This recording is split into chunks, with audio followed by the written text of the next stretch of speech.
नमस्कार दोस्तों, मैं हूं ब्रिजित दिघे और स्वागत है आप सबका भगवत गीता के इस नए सेशन में। हम भगवत गीता के 8वें अध्याय अक्षर ब्रह्म योग के श्लोकों का अध्ययन कर रहे हैं और आज हम 9वां श्लोक सीखने वाले हैं 8वें अध्याय का। सीखें भगवत गीता के श्लोक ब्रिजित दिघे के साथ।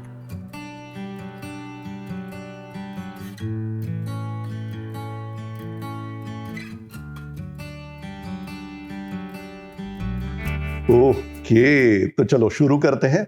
आज का ये जो 9वां श्लोक है, ये 4 लाइंस वाला श्लोक है और इसकी ट्यून जो है थोड़ी सी डिफरेंट है। ठीक है, तो हम एक एक लाइन को सीखते जाते हैं और फिर उसका अर्थ भी सीखेंगे। पहले उच्चारण सीखते हैं, फिर अर्थ सीखते हैं। ठीक है, तो कविम पुराणम अनुशासितारम, रम म आधा, ये पहली लाइन में आ जाएगा। और पुराणम अनुशासितारम, ये 2 शब्दों की संधि से बना है। हाँ, तो पहली लाइन कैसे हुई? कविम पुराणम अनुशासितारम, और इन दोनों को साथ में ले लेंगे, मतलब जोड़ देंगे, तो पहली लाइन का उच्चारण कैसे हुआ? कविम पुराणम अनुशासितारम। यहां पहली लाइन समाप्त हो गई। ठीक है, तो अब हम दूसरी लाइन पर चलेंगे। अणोरणीयान समनुस्मरेद्यः अणोरणीयान समनुस्मरेद्यः, ये एक ही शब्द। अणोः अणीयान सम अनुस्मरेत यह, इतने शब्दों की संधि से बना है। कौन कौन से शब्द? अणोहो अणियांसम अनुस्मरेत यह, य के बाद विसर्ग। ठीक है, तो इतने सारे शब्दों की संधि से बना है। और उच्चारण कैसे करना है आपको थोड़ा है ना, ये वीडियो को आप वापिस पॉज करके और खुद प्रैक्टिस कर लीजिए। ठीक है ना, कैसे उच्चारण करना है? अणोरणीयान समनुस्मरेद्यः, अणोरणीयान समनुस्मरेद्यः। अच्छा, मेरे आजू बाजू में कारपेंटरी वर्क चल रहा है, तो थोड़ा सा नॉइस पॉल्यूशन आपको मतलब हो सकता है, जिस पर मेरा कोई कंट्रोल नहीं है। तो पहली और दूसरी लाइन हम उच्चारण करते हैं। चलो 2 बार करते हैं। कविम पुराणमनुशासितारम अणोरणीयान समनुस्मरेद्यः। फिर से, कविम पुराणमनुशासितारम अणोरणीयान समनुस्मरेद्यः। तीसरी लाइन पर चलते हैं। सर्वस्य धातारमचिन्त्य रूपम, म आधा, तीसरी लाइन का अंतिम अक्षर म आधा, इस तरह से हम उच्चारण कर रहे हैं। ठीक है, सर्वस्य धातारम, सभी को धारण करने वाले। ठीक है ना, सर्वस्य धातारम अचिन्त्य रूपम, धातारम और अचिन्त्य रूपम। अचिन्त्य रूपम का अर्थ क्या हुआ? अरे, जिनका स्वरूप ऐसा है जो समझ में नहीं आ सकता है, जिसको हम बुद्धि में या बुद्धि से जान नहीं सकते, बुद्धि से जिसका चिंतन नहीं कर सकते हैं, मन बुद्धि के सब परे है, ऐसा अचिन्त्य रूपम। ठीक है, सर्वस्य धातारम अचिन्त्य रूपम। और फिर चौथे लाइन की शुरुआत कहां से होगी? आदित्य वर्णम तमसः परस्तात्, आदित्य वर्णम तमसः परस्तात्। ठीक है, तो तीसरी और चौथी लाइन का हम 2 बार उच्चारण करते हैं। चलो, सर्वस्य धातारमचिन्त्य रूपम आदित्य वर्णम तमसः परस्तात्, सर्वस्य धातारमचिन्त्य रूपम आदित्य वर्णम तमसः परस्तात्। हम पूरे इस 9वें श्लोक का स्लो स्पीड में एक बार पुनरावर्तन करते हैं, फिर अर्थ समझते हैं, ठीक है। कविम पुराण मनुशासितारम अणोरणीयान् समनुस्मरेद्यः सर्वस्य धातारमचिन्त्य रूपम् आदित्यवर्णम तमसः परस्तात्। अब इस श्लोक में भगवान श्री कृष्ण अपना जो परमेश्वर स्वरूप है उसके गुण गान गा रहे हैं। देखिए, अब जो परमेश्वर है वो अचिंत्य रूपम, जो नॉर्मल लोगों की पकड़ में आ नहीं सकता है, वो सोच भी नहीं सकते हैं, सोचने समझने के परे है। तो इसलिए भगवान श्री कृष्ण खुद ही अपनी तारीफ प्रशंसा कर रहे हैं, क्योंकि प्रशंसा करने के लिए भी तो समझ में आना चाहिए। तो समझ में ही नहीं आ रहा है कोई चीज, तो प्रशंसा भी कैसे करे। इसलिए भगवान श्री कृष्ण करुणावश खुद ही अपनी प्रशंसा भी कर लेते हैं, ठीक है ना, अपने गुणगान खुद ही गा रहे हैं। तो कविम का अर्थ होता है सर्वज्ञ, सबको जानने वाले, सब कुछ जानने वाले। कविम। पुराणम का अर्थ होता है पुराण पुरुष। पुराण पुरुष मतलब जो अनादि अनंत काल से जो है, स्वरूप में ही है। परमेश्वर थे और होंगे ऐसा नहीं है, परमेश्वर हमेशा है। तो जो हैपन है वो अनादि, तो जिनका आदि ही नहीं है, जिनकी कहीं से शुरुआत हुई ऐसा नहीं है और अंत है वैसा भी नहीं है, ठीक है ना। तो जो अनादि है, पुराणम। अनुशासितारम का अर्थ होता है जो खुद ही लॉ है।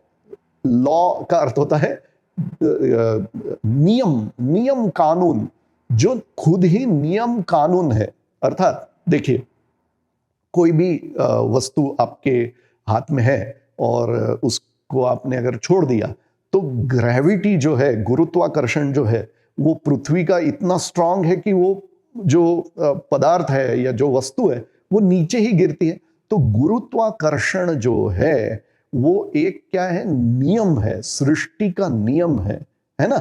तो इस नियम से कोई भी परे नहीं है। पृथ्वी के ऊपर रहने वाले एटलीस्ट जो लोग हैं वो, उनको ये नियम जो है, चाहे अच्छा लगे बुरा लगे, पर ऐसा ही है। कोई भी वस्तु छूटेगी हाथ से तो वो नीचे ही जाने वाली है। गुरुत्वाकर्षण जो आकर्षण है, फोर्स है, उसके चलते, ठीक है ना। तो ग्रेविटी एक नियम है।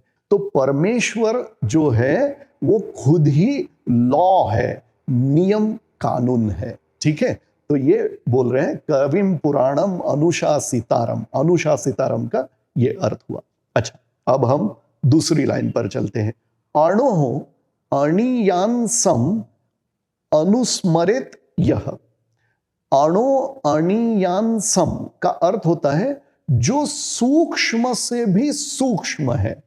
तो परमेश्वर के प्रति यह कहा जाता है जो सूक्ष्म से भी सूक्ष्म है और विराट से भी विराट है, ठीक है। तो ये परमेश्वर के बारे में इस तरह से बात की जाती है। अणो रणीयांसम अनुस्मरित यह। ऐसे जो परमेश्वर को याद करते हैं, अनुस्मरित का अर्थ होता है याद करना, ठीक है। और फिर तीसरी लाइन में क्या बोल रहे हैं, सर्वस्य धातारम। मैं ऑलरेडी आपको बता दिया, सर्वस्य धातारम का अर्थ होता है सब कुछ जिन्होंने अपने ऊपर धारण, अपने जिनको धारण किया है, धारण पोषण जो कर रहे हैं, ठीक है ना, जिनके होने की वजह से सब कुछ है, ठीक है ना। सर्वस्य धातारम अचिंत्य रूपम। सर्वस्य धातारम अचिंत्य रूपम, जो चिंतन भी जिनके बारे में नहीं कर सकते, चिंतन करने के जो परे है, ऐसा जिनका स्वरूप है, ठीक है। सर्वस्य धातारम अचिंत्य रूपम आदित्य वर्णम। आदित्य वर्णम का अर्थ, आदित्य का अर्थ होता है सूर्य, जो सूर्य की तरह स्वयं प्रकाशित है। देखो, सूर्य जो है स्वयं प्रकाशित है, मतलब सूर्य को प्रकाश के लिए कहीं इधर उधर भटकना नहीं पड़ता है। सूर्य ने जो प्रकाश है वो किसी दूसरे से लिया नहीं है, सूर्य स्वयं प्रकाशित है।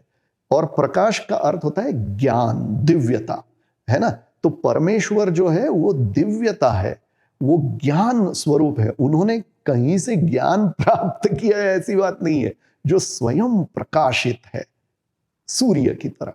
आदित्य वर्णम तमसः परस्तात् का अर्थ होता है कि तमस का अर्थ होता है अंधकार, अंधकार को दूर करने वाले हैं। ऐसे जो परमेश्वर को जो याद करते हैं वो ऑफ कोर्स उन्हीं से तो मिल जानते हैं। देखिए, जस्ट एक उदाहरण के लिए मैं बताता हूं। आपके हाथ में एक कागज का फूल है और किसी ने उसको सेंट डाल करके आपको दिया है। यही एग्जाम्पल मैंने पिछले श्लोक में भी आपको बताया था, ठीक है। तो अब जब तक आपको रियल गुलाब का फूल कौन सा है ये पता नहीं है, तब तक वो कागज के फूल को ही आप हाथ में लेकर के उसी को ही गुलाब का फूल है, रोज फ्लावर है, इस तरह से समझ के आप चल रहे हो। बट जिस दिन आपको गुलाब का फूल, उसकी सुंदरता, उसका सुगंध, उसका टेक्सचर कैसा है, ये सब पता चल गया, अब बताइए उस कागज के फूल में आपको फिर कोई इंटरेस्ट रहेगा? जी नहीं, ठीक है ना। तो जब तक क्लैरिटी नहीं आती है तब तक ठीक है, चलो संसार में उलझे रहे। पर जब एक बार इस तरह से परमेश्वर सत्ता जो है, जो रियल है, जो अविनाशी तत्व है, उसकी एक बार जब उसका अनुभव हो जाता है, उसके बारे में क्लैरिटी आ जाती है, फिर जो अनरियल है और जो क्षणभंगुर है, जो नाशवान है, उसमें फिर इंटरेस्ट कैसे रह सकता है, ठीक है ना। तो ये इस 9वें श्लोक का अर्थ है। और हो सकता है मैं आपको जितना मुझे समझ में आता है उसी तरह से मैंने आपको अर्थ समझाया। आपको और ज्यादा अच्छे से समझना है तब तो आपको हमारे गुरुदेव से ही समझना चाहिए। और इसीलिए मैंने गुरुदेव की वेबसाइट, यूट्यूब लिंक और यूट्यूब चैनल या बुक्स, वीडियोस, इनकी लिंक्स जो है वो इस वीडियो के डिस्क्रिप्शन में रखी है, आप जरूर देख सकते हैं, ठीक है। तो अब हम इस 9वें श्लोक का स्लो स्पीड में उच्चारण करते हैं 2 बार। अगर ब्रिजित दिघे चैनल को आपने न सब्सक्राइब किया हो तो जरूर सब्सक्राइब कर ले, और सब्सक्राइब करने के बाद में नोटिफिकेशन आइकॉन को भी क्लिक कर लीजिए, ताकि हर बार मैं नया वीडियो अपलोड करूंगा तो आपको एक नोटिफिकेशन मिल जाएगा, ठीक है। तो चलो 9वां श्लोक, स्लो स्पीड, 2 बार उच्चारण। कविम पुराण मनुषासितारम अणोरणीयान समनुस्मरेद्यः सर्वस्य धातारमचिन्त्य रूपम आदित्यवर्णम तमसः परस्तात्। फिर से एक बार। कविं पुराण मनुषासितारम अणोरणीयान समनुस्मरेद्यः सर्वस्य धातारमचिन्त्य रूपम आदित्यवर्णम तमसः परस्तात्। तो दोस्तों, आज के इस भगवद गीता के सेशन का हम यहीं पर समापन करते हैं। आप मुझे इंस्टाग्राम, फेसबुक और ट्विटर पर भी फॉलो कर सकते हैं। मिलते हैं अगले वीडियो में, जिसमें हम इसी 8वें अध्याय अक्षर ब्रह्म योग का 10वां श्लोक सीखते हैं, ठीक है। तो मिलते हैं नेक्स्ट वीडियो में। जय गुरुदेव, जय श्री कृष्णा, राधे राधे श्याम मिलादे, राधे राधे श्याम मिलादे, जय।